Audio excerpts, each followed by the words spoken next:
आणि सांगली. काल कोल्हापूरमधील 9 विधानसभेचा दौरा, त्याचबरोबर प्रत्येक विधानसभेचा आढावा घेण्यात आला. इचलकरंजी असेल, हातकणंगले, करवीर, कागल, शिरोळ, त्याचबरोबर कोल्हापूर नॉर्थ असेल, राधानगरी, या सगळ्या विधानसभेमध्ये जाऊन तिथे चर्चा केली कार्यकर्त्यांशी, पदाधिकाऱ्यांची. आणि आज इस्लामपूर आहे, जत आहे, कवठे महाकाळ आहे आणि त्याचबरोबर आटपाडी, खानापूर आटपाडी या मतदारसंघाचा आढावा बैठक आहे. पदाधिकारी आहेत, कार्यकर्ते आहेत, साधे शिवसैनिक आहेत, सगळ्यांशी चर्चा जी आहे या बैठकीच्या निमित्ताने होत असते. या दौऱ्याचा हेतू इतकाच आहे की पक्ष संघटना, पक्ष बांधणी कशा प्रकारे झालेली आहे त्या विधानसभेमध्ये, विधानसभेच्या अनुषंगाने कशा प्रकारची तयारी सुरू आहे. आणि त्याचबरोबर माननीय मुख्यमंत्री एकनाथजी शिंदेसाहेबांनी ज्या योजना सरकारच्या माध्यमाने ज्या योजना आल्या त्या योजना योग्य प्रकारे लोकांपर्यंत पोचता आहेत का. लाडकी बहीण, मुख्यमंत्री माझी लाडकी बहीण योजना असेल, लेक लाडकी योजना असेल, अन्नपूर्णा योजना आहे, शेतकऱ्यांसाठी वीज बिल माफ म्हणजे 7.5 HP केलेला आहे, पीक विम्याचा विषय असेल, 6,000 अनुदानाचा विषय असेल, या सगळ्या गोष्टी लोकांपर्यंत खाली तळागाळापर्यंत पोचत आहेत का. आणि त्याचबरोबर युवकांसाठी युवा कार्य प्रशिक्षण योजना, त्याचबरोबर मुलींना मोफत शिक्षण, या सगळ्यांचा एक आढावा झाला. आणि या सगळ्या विधानसभेमध्ये चांगल्या प्रकारे शिवसैनिक जे आहेत, केडर जे आहे, पार्टी जी आहे, ही चांगल्या प्रकारे पक्ष त्याच्यामध्ये सहभाग घेते. इथे देखील इस्लामपूरमध्ये 20,000 जे आहे हे स्वतः पक्षाने इथे नोंदवलेले सदस्य आहेत, लाभार्थी आहेत, ज्यांना लाभ मिळालेला आहे. आणि अजून लाभार्थी जे आहेत ते इस्लामपूरमध्ये तयार होतील. तर या सगळ्यांचा एक आढावा घेऊन एक अहवाल जो आहे तो माननीय मुख्यमंत्री महोदयांपर्यंत, मुख्य नेत्यांपर्यंत आम्ही पोचवणार आहे. माझ्याबरोबर माजी खासदार राहुल शेवाळे साहेब आहेत उपस्थित, धैर्यशील मानेजी आहेत, भाऊ चौधरी आहेत, आमचे जिल्हाप्रमुख आहेत बापू. सगळ्यांबरोबर सविस्तर चर्चा इथे झाली. 1-1, 1.5, 2-2 तास जे आहे विधानसभेवरती चर्चा होते. नेहमी वरिष्ठ पदाधिकाऱ्यांबरोबर चर्चा होत असते, पण खालच्या कार्यकर्त्यांबरोबर जे आहे, पदाधिकाऱ्यांबरोबर जे आहे ती आज या निमित्ताने सविस्तर आढावा घेण्यात आला. त्यांच्या मनामध्ये काय आहे, प्रत्येक विधानसभा जिंकण्याचं काय गणित आहे, कशा प्रकारे येणाऱ्या काळामध्ये जे आहे ते विधानसभा आपण प्रत्येक विधानसभा ज्या लढू, महायुती जी लढेल ती कशा प्रकारे जिंकू शकतो, हे देखील याच्यावरती देखील सविस्तर चर्चा जी आहे ती झाली. आणि सगळीकडे चांगला उत्स्फूर्त प्रतिसाद आहे. आज इस्लामपूरमध्ये देखील, लोकसभेमध्ये देखील माननीय धैर्यशील माने यांना चांगली मतं इथे पडली.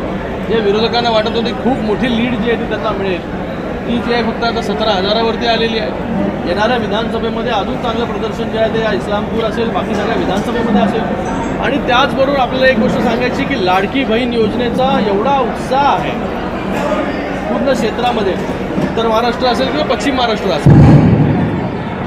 महिला मेळावे काल 2 घेतले आम्ही. तिथे उत्स्फूर्तपणे महिला ज्या आहेत ते तिथे आल्या होत्या. त्याचबरोबर काही महिला ज्या आहेत ते पावसामध्ये थांबल्या होत्या स्वागत करण्यासाठी.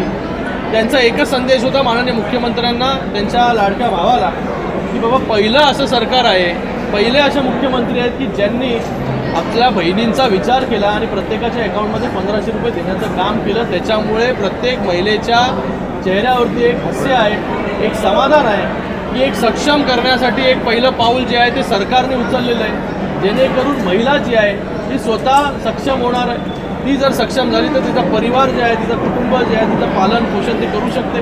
त्या 1500 रुपयामध्ये खूप काही गोष्टी ज्या आहेत त्या महिला करतात. मिडल क्लास असेल, लोअर मिडल क्लास असेल, त्यांच्यासाठी ही खूप मोठी अमाऊंट देखील आहे. आणि एक चांगलं समाधान, चांगलं चित्र या पूर्ण जिल्ह्यामध्ये पाहायला मिळालं. मुख्यमंत्रीचा निर्णय हा संख्याबळावर असेल असं शरद पवार म्हणाले. तर महाविकास आघाडीमध्ये प्रत्येकालाच मुख्यमंत्री बनायचं आहे. काही लोक तर भर सभेमध्ये आणि स्टेजमध्ये स्वतःचं नाव जाहीर करा असं काँग्रेस आणि राष्ट्रवादीचे नेते जेव्हा स्टेजवरती होते तेव्हा त्यांना सांगितलं की तुम्ही अगोदर चेहरा घोषित करा आणि नंतर मग निवडणुकीला जा. त्या लोकांनी काय रिप्लाय दिला की वरिष्ठ नेत्यांना आम्ही विचारू. आता वरिष्ठ नेते म्हणजे कोण हे तुम्हाला आता माहिती पडलं असेल की कोणाच्या सांगण्यावरून सगळ्या गोष्टी, वरिष्ठ कोण बसले दिल्लीमध्ये, कोण कोणाच्या इशाऱ्यावरती या सगळ्या गोष्टी चालतात.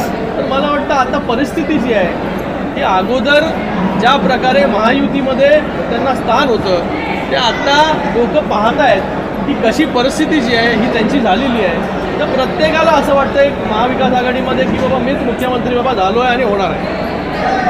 नितीन गडकरी सांगितलेलं आहे की जो पुतळा पडला तर पुतळा स्टीलचा असला तर पडला नसला त्याला शरद पवार सुद्धा दुजोरा दिलेला आहे.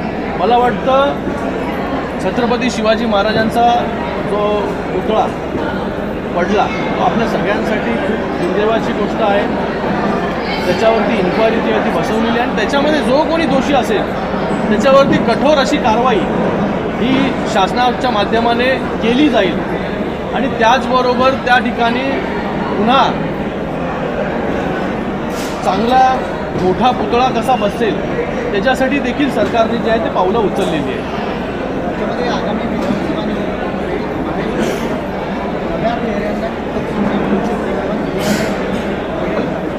100% याच्यामध्ये जे जे चांगलं काम पक्ष संघटनेमध्ये करतायत आणि जो निवडून येऊ शकतो अशा व्यक्तीला जे आहे हे महायुतीकडून जे आहे शिवसेनेकडून जे आहे ते उमेदवारी दिली जाईल.